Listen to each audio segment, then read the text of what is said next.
Hello, YouTube. We are back for our um, internet, our weekly State of the Association address. And I am looking forward to being able to go to this article because it's one about different diets and everything. Let me put a welcome. There we go.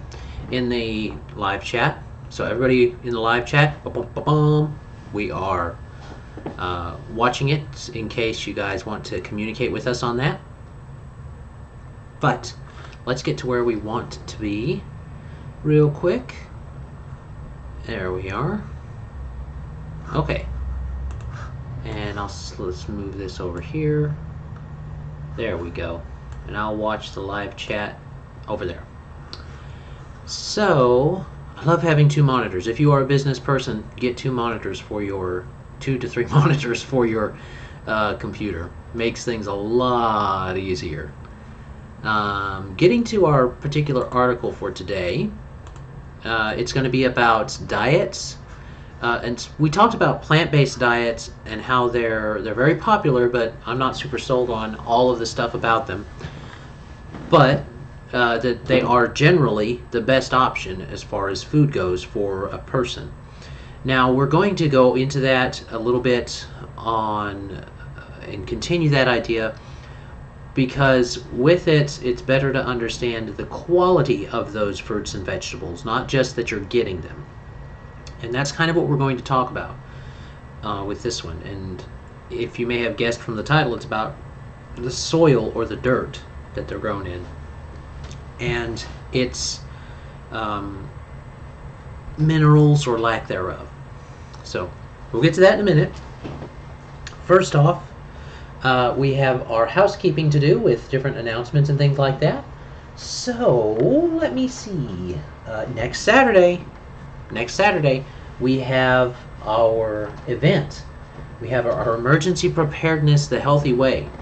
And it's going to be here at the office. That's 523 Garrison Avenue inside the Ward Garrison building. It's, if I remember right, it's the tallest building in Fort Smith. So it's definitely one that you can pick out if you're on Garrison Avenue.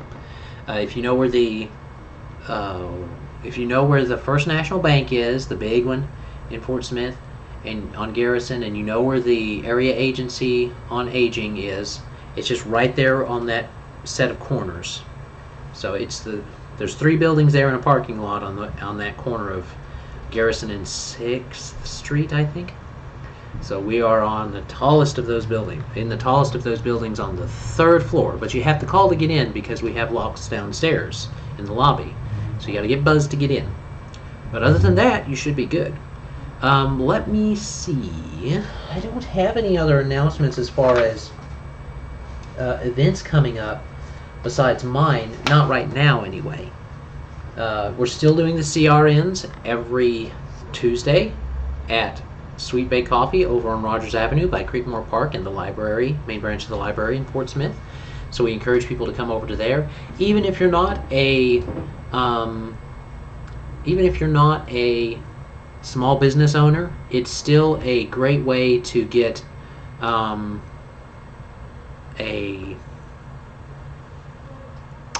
interaction with the local businesses in the area. So I encourage you guys to come out and see us there if you get the chance.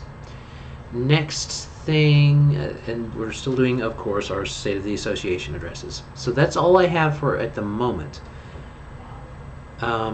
So let's get right into that article, shall we? Let's see. I will get us pulled up. Ta-da! Ooh, I'm a little too big. There we go. There we go. Let me come down a little bit. Oh, that's why I was so big. Okay. Let me move that up a little bit, and then we will get you guys to right here. There we go. There we go. That's better. So we're going to be going over dirt poor and going over that article. And this is by, of course, Scientific American. So I encourage you guys to visit their site. And I'll probably be bookmarking it myself. So dirt poor And we're going over this together. This is me. I've breezed through it before, but we're going over it together in a more detailed sense. So it's under sustainability heading, which I like. Dirt poor have fruits and vegetables become less nutritious because of soil depletion. Crop grown decades ago were richer in vitamins and minerals than the varieties most of us get today. And that's a statement. That's them making a statement. So they kind of answer their question a little bit, which is kind of redundant to ask the question if you're not going to slowly reveal it in the article. But I mean, come on, it's an internet article. You got to get people the information quick. So it looks like this one was prompted by a question from someone. So that's cool. Dear Earth Talk, what's the nutritional difference between the carrot I ate in 1970 and the one I eat today? I've heard that there's very little nutrition left. Is that true? Esther G., Newark, New Jersey. So, let me see. Hold on, I'm giving you a preview, don't peek. I wanted to see when this article was from, but I don't see it right off the top.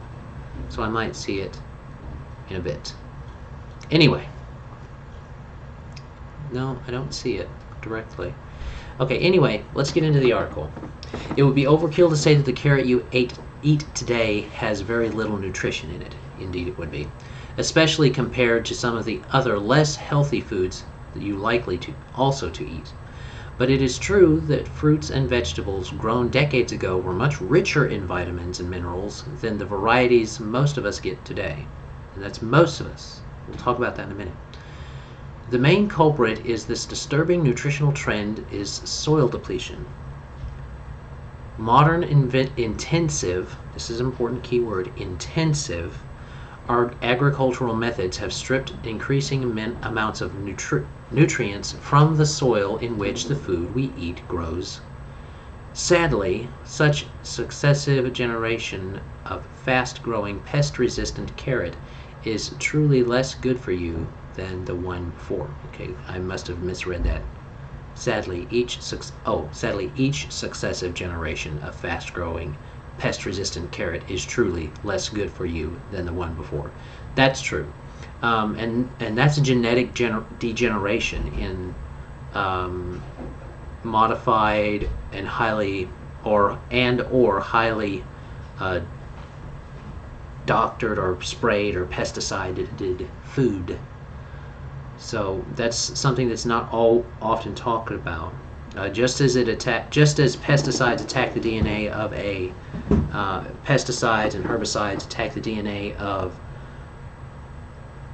creatures like insects and weeds, it will attack any type of DNA.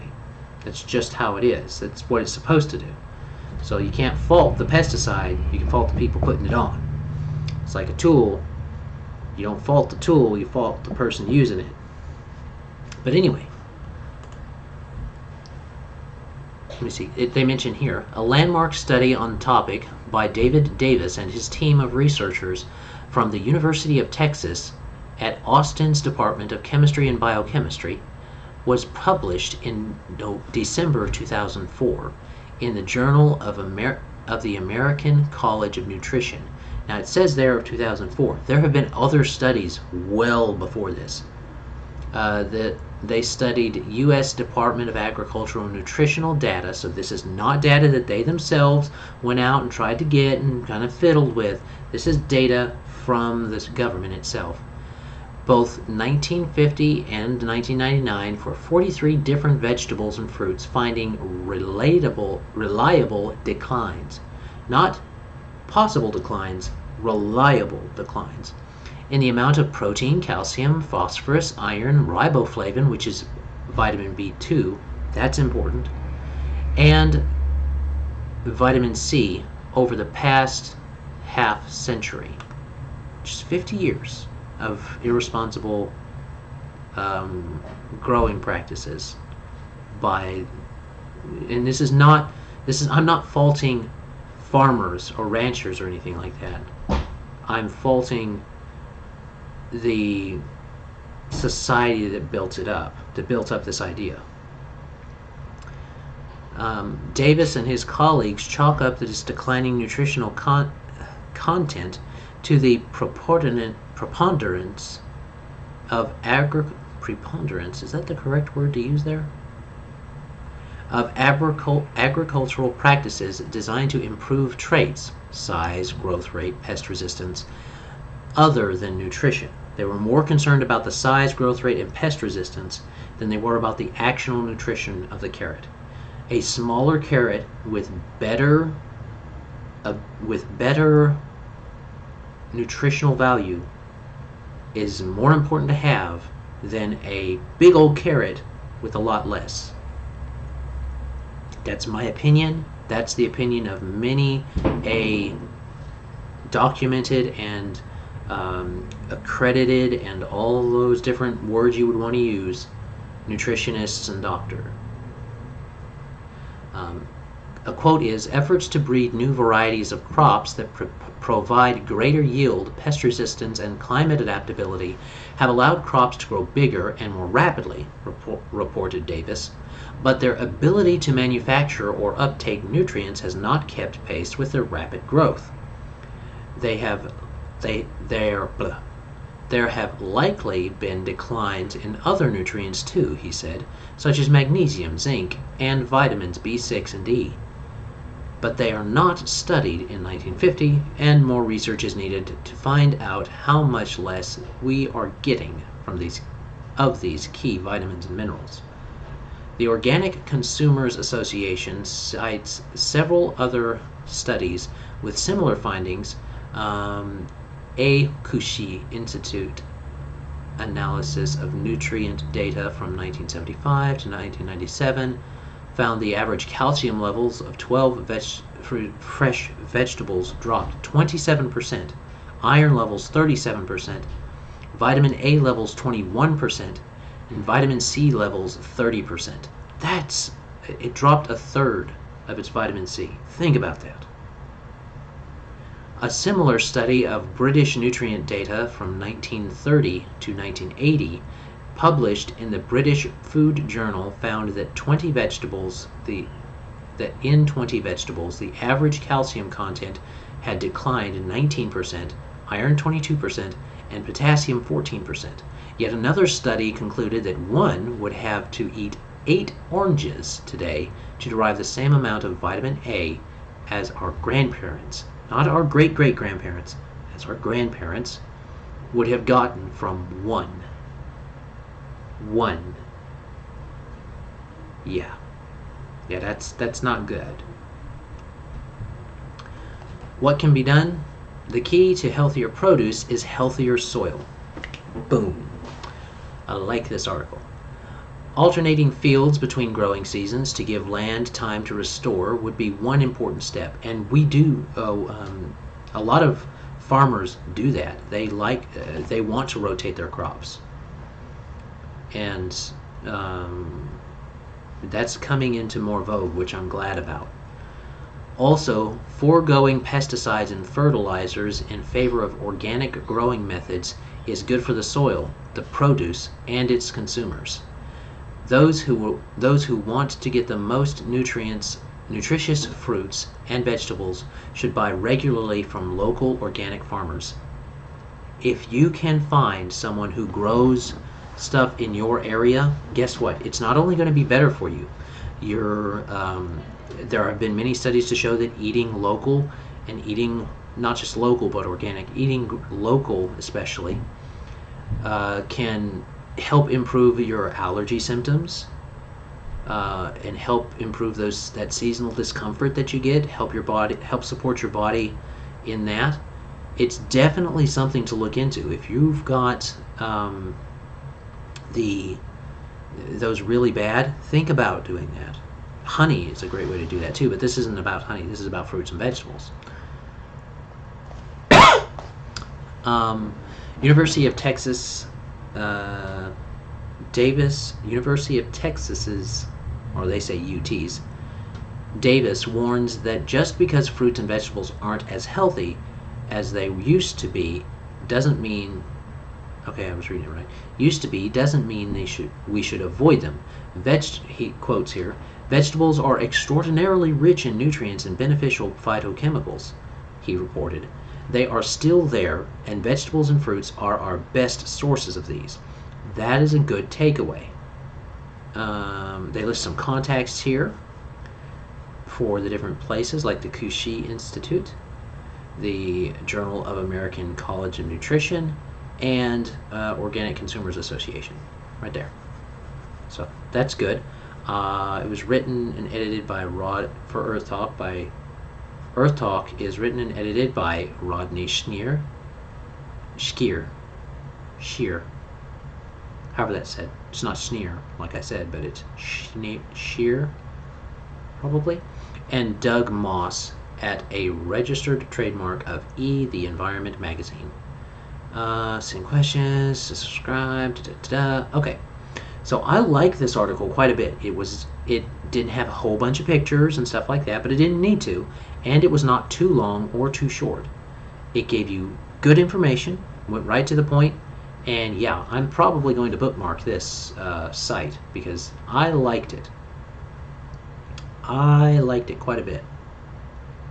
So, as far as this article goes, I really enjoyed it. The points that I want to make are that there's lots of important things that you can do to help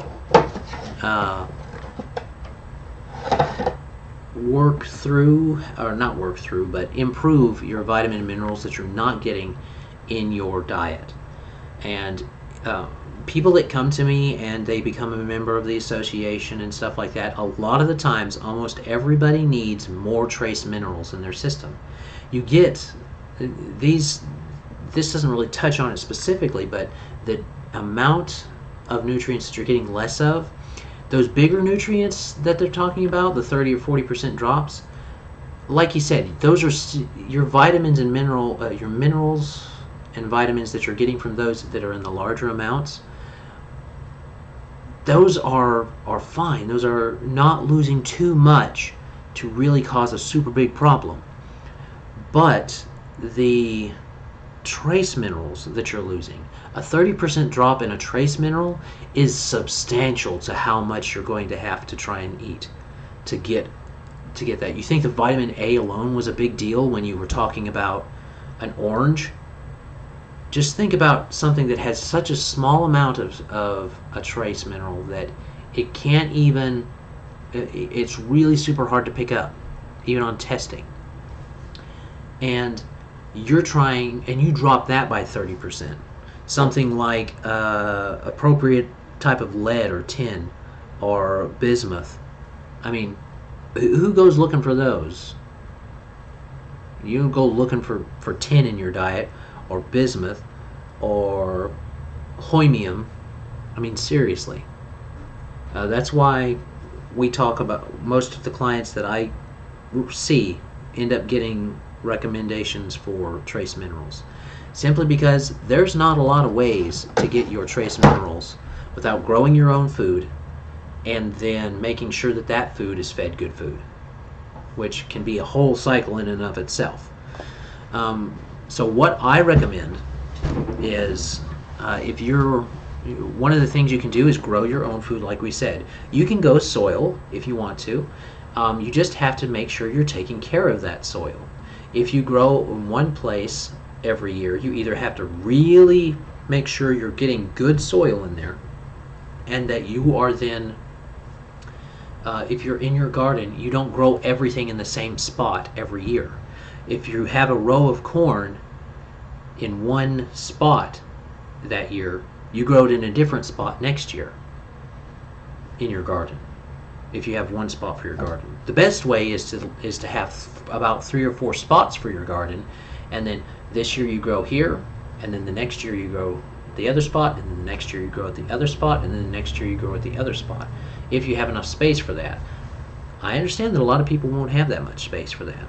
Another alternative, which is something that I'll probably be implementing at my personal home space, is that I will likely have an aquaponic system.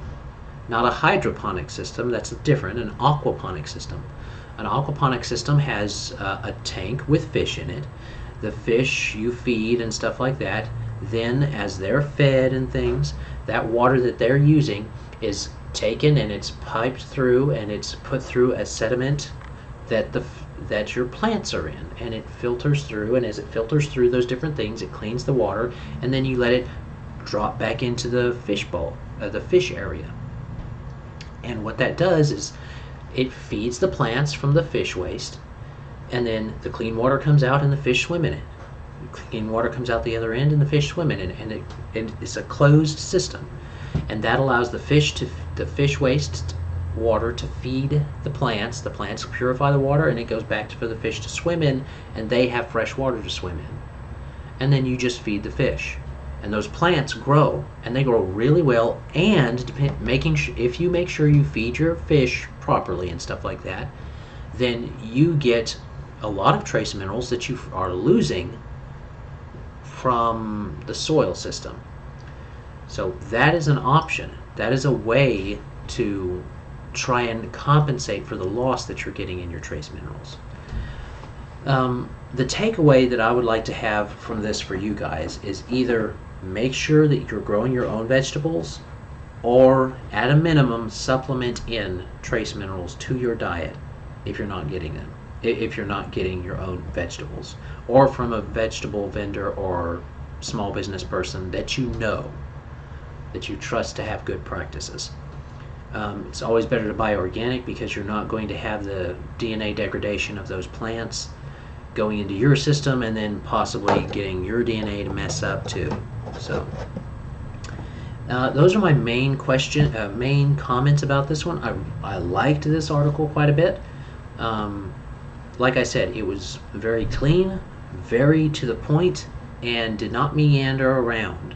It gave you information, gave you good information, and made it still interesting in its brevity.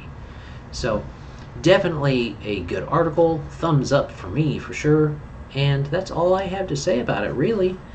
So if there's anything else that you guys want to have me look over, you can always send me the article that a link to the article you'd like for me to go over. I don't see anybody in the chat yet, so we're going to go ahead and call it for today. I hope that you are able to have a great day. God bless and enjoy. We'll see you next time on the State of the Association address. Have a great day. God bless and enjoy. Bye.